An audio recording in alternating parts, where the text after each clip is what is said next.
There's no simple solution. There's no eitzah. So there's a tremendous yish, there's tremendous despair, right? But on the other hand, we still have emunah. We believe that HaKadosh Baruch Hu can solve this problem. And the Gemara points us out that imagine you have two boats, and this one needs a wind going to the east, and this one needs a wind going to the west. So, how is this problem going to be solved? HaKadosh Baruch Hu can make it happen. HaKadosh Baruch Hu can make a wind. From this point, the wind goes to the east, and this point, the wind goes to the west. And both boats had exactly what they need. HaKadosh Baruch Hu can do that. So that's the idea. V'alkein Amar, and that's what the pasuk says. Habitu al Avram avichem. Look to Avram your father. V'al Sarah tuchel aleichem. To Sarah your founder. The gam haschalas binyanchem hayakein achar hiyush. The beginning of your building was after Yush. Shuv matzasik v'tanchum al pasuk v'Hashem pakat v'razet. The same thing is in the Medrash. The same team is brought out. V'ahanyan, I had pleasure from this. This is what he says. V'Avram Avinu alav shalom Reish Ummah. Who shepasach davar zeh? He began this shlo l'syayish, not to despair. Rishum davar, from anything. Kishnish b'light. Light was taken captive, his nephew. Look for nisyashu kulam elahatzo, and everyone gave up hope. It was impossible. And he brings an amazing proof. Who says everyone gave up hope? It's an amazing proof. A lomdasha proof. There's another halakha like this. Let's say a person steals property. So the Torah says, "V'heishiv es hagzela asher gazal." The person has to give back the property. The halakha is that Yush, if the owner despairs, the Gazlan still cannot keep the property. By an Aveda, by something which is lost, if the owner gives up hope of retrieving it, a finder can then keep it. Because that's Behetera Asal Liyada. It came to his hands Beheter, because the person gave up hope before the finder picked it up. But in the case of a Gazlan, with the Surah Asal Liyada, it came to the hands of the Gazlan Be'isser. So even if the person from whom it was stolen ultimately gives up hope, the Gazlan cannot keep it. But if the Gazlan in turn gives it to someone else or sells it to someone else, that person can keep it. That's called Yiyush and Shinui Rishus. And the Gazlan has to pay for it, of course, but that person to whom the Gazlan sold it can keep it. And the Rishonim speak out, the rationale is because now vis-a-vis that person it's called Be'etera Asal Liyadeh, because it came to his hands after the person gave up. Now we know with Avram Avinu, when the four kings conquered Sodom and the other three cities, they took all the spoils. And Avram, in turn, defeated those four kings and took the spoils. And the king of Sodom said, Ten li hanefesh, give me back the people, you can keep all the money. Now the king of Sodom was not renowned for his generosity. And all of a sudden he's being so magnanimous, he's telling Avram Avinu, keep it. What's going on? So Tzadok says, because the king of Sodom held that under halacha, Avram Avinu was entitled to keep that wealth. Because the four kings, even if we treat them like thieves, they stole the property. If they would still have had possession, even though the king of Sodom already had given up hope, the people of Sodom had given up hope of ever getting it back, but it's B'Yisura Asal Liyadeh, the Yush, the despair was subsequent to the theft, and therefore the four kings would have to give it back.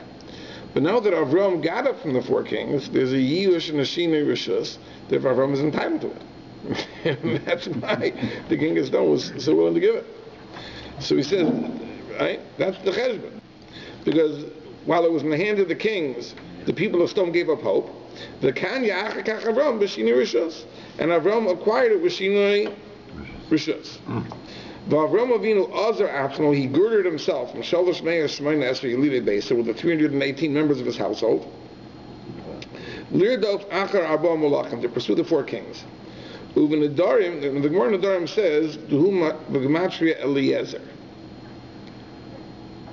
That 318 is the Gematria of Eliezer. And therefore it really was not 318 people at all. It was just Avram with Eliezer. Now, this is very precious to me, of course. I share a name, so. Now, what does name Eliezer mean?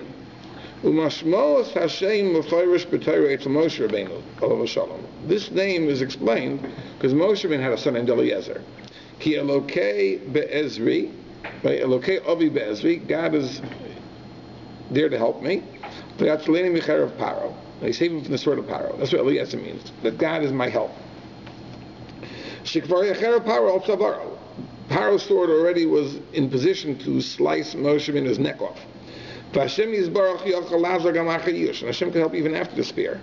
Shameless Yayish Mishum Dover.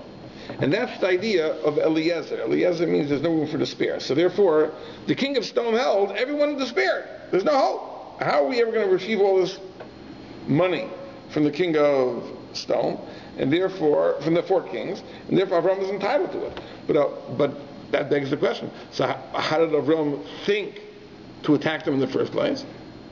Because he didn't despair, right? Because he was accompanied with the kayach of Eliezer, which is Elokei Avi Be'ezri. And he points out an amazing thing. V'zehu remez, this is the remez of Mispar Shalosh Me'eh Shmona Esrei, right? The Gematria, Yiyush Im HaKoilo. The word Yiyush is actually 317, and if you add the word itself, it's 318, which is Eliezer. Dahainu shemispar zehu hamotzi midei Yiyush. This is the number which overcomes Yiyush. That God can help whenever a person despairs. Now, I would have just said it a little better. I would have said that Fakir. Yiyush is 317, and Eliezer is 318, which means it's the Kayach, which is one more than Yiyush. Not that it's equal, but it's really more. Because Yiyush is 317. Eliezer is 318. So Eliezer is the Kayach that overcomes Yiyush. And therefore, it was a situation that the king of stone saw as hopeless, but Avram said with the Kayach of Eliezer it can be overpowered. And now he says over an amazing pshat in the Gemara. Let's tell you the Gemara. There's a Gemara in Maseches Sukkah that tells a story like this. The Gemara says that a sukkah gezula is possible. A stolen sukkah is possible. So what's the example of a stolen sukkah? Well, say, for example, you have a sukkah in a wagon, and you steal the wagon. That sukkah is possible. But if you steal materials and branches, tree branches, they're lying in a person's property, you take it into your own property and you build a sukkah with it. So the Gemara says, really, mi'ikar adin, the sukkah is possible. It's sukkah gezula. But the Rabbana made a takana that you can keep the branches and pay for them, and the sukkah is kosher. And they made this because of a takana sashavim, to make it easier for the thief to repent. Because if the thief would have to tear down a sukkah, he'd be reluctant to do that. This way we tell him, listen, you can keep the branches as long as you pay for them. So the Gemara tells a Maisa, there was once a woman who found herself in this situation, that the avodim, the servants of the house of the Reish Galusa was the political leader of the Babylonian Jews, stole branches from her property, and they built a sukkah. And she went to complain to Rav Nachman's Bezdin. And she was screaming that they stole my branches. And Rav Nachman didn't give her the attention that she felt she deserved. So she said, why aren't you listening to me? Says, a woman whose great-grandfather had 318 servants is complaining, and you don't listen? So he said, nah. Says, Pe'isa Hida. This woman is a complainer. And all she has is Demei Eitzim. In other words, they have to compensate her, but they can keep the branches. So the question is, what is the point she's making? That my grandfather had 308, Avram had 308 in Abada, listening to me. So it's an amazing shot. She thought like this. She could understand. They stole these branches, and the Bezdin is letting them keep the branches. So why is that? So she thought that this Bezdin held that Yiyush is kinda by Gzela. That if something is stolen, and you give up hope, the Gazlan is allowed to keep it. Now, we don't pass in that way. We pass in Yish isn't kind of, but it's really a machlokas amaroyim. And therefore, that's what she thought the argument of the Bezdin was. But she was saying that she never gave up hope. She never despaired. Because she's a descendant of Avraham Avinu, who had 318 avadim, the kayach of Eliezer, the kayach which overcomes the Yish. So I never gave up hope. I was always confident I'd be able to get them back. So why aren't you listening to me? I have a legitimate argument. But I said, nah, you have no argument. You're making a mistake. As you're assuming that the reason we're letting them keep the branches is because Yish helps. No, it's a special takanas chachamim they made that they can keep the branches and pay for them. So you have no argument. But that's what she was saying. She was saying is that I don't despair. And again, that is probably the basic lesson of the Yetzias Mitzrayim, that a Jew should never ever give up hope. As bleak, as dark as the situation is, there's always a way out. And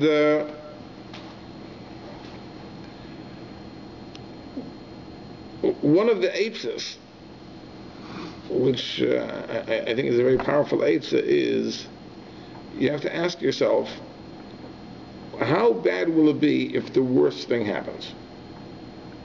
Now, obviously, there are situations where the worst thing is very bad, but very often we get ourselves worked up about things.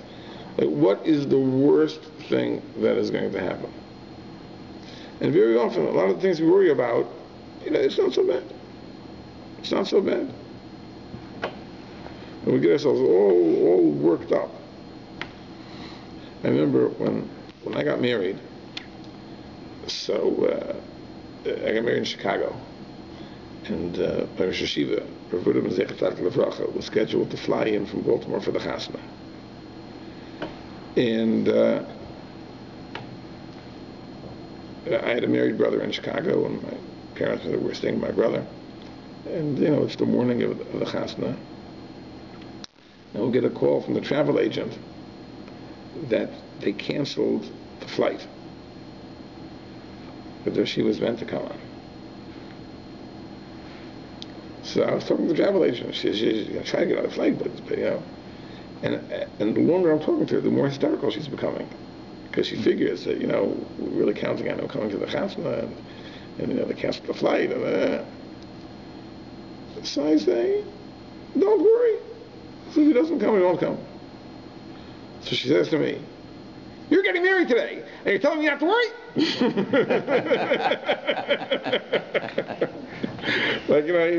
should also be hysterical, Yeah, look, it works out. What's the worst thing that's going to happen? There'll be someone else at the chasna that knows that the Masada Kedusha, and it'll be all right. He ended up coming, but the point is that sometimes we get excited about things that are just not worth getting excited. I understand. It's I don't want to tell a person that it's a matter of life or death that it's no big deal. I mean, there probably are big things that are worth getting excited about. But many of the things in life that we worry about really are not that. We put ourselves through needless grief because we worry about these things. But that's an eitzah.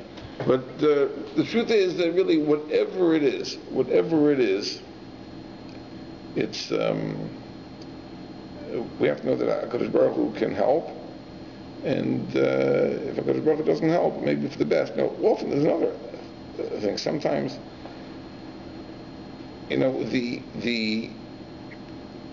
when the worst thing happens, it may really be the best thing for us, just don't know exactly how it is. Because imagine a person who has a business, and the person is struggling for years and years and years, just barely keeping his nose above water. And finally, the business fails. And the person is so dejected, so many years of effort and so many years of hard work, and everything is going down the drain. And he really feels down in the dumps. But a couple years later, when a new opportunity presents itself, and he's wildly successful. So he tells himself, "Oh, Baruch Hashem, my last business failed, because what would have been had I managed to keep it going? I'd still be struggling, and finally it closed down. Because Baruch Hu banged the last nail in the coffin, so I was able to go on to the next thing, and the next thing, Baruch Hashem, was blessed with success." There are many things in life that are like that at the time it seems, this is the worst thing. And, HaKadosh Baruch Hu has different cheshbonos. And many of these things we can only see after the fact. But this is the main thing, that a Jew should never be misya'ish. A Jew should never despair. The Rebbeinu Shloim has the power to help. Because we have to have bitachon. Obviously, we should not try to undermine ourselves and make things worse by making ourselves miserable over things that really are not, don't justify the misery. Okay, so these are some thoughts about anything relevant to Pesach. I guess we'll call it a night. And thank you all for coming. Next week will be our last week for Pesach.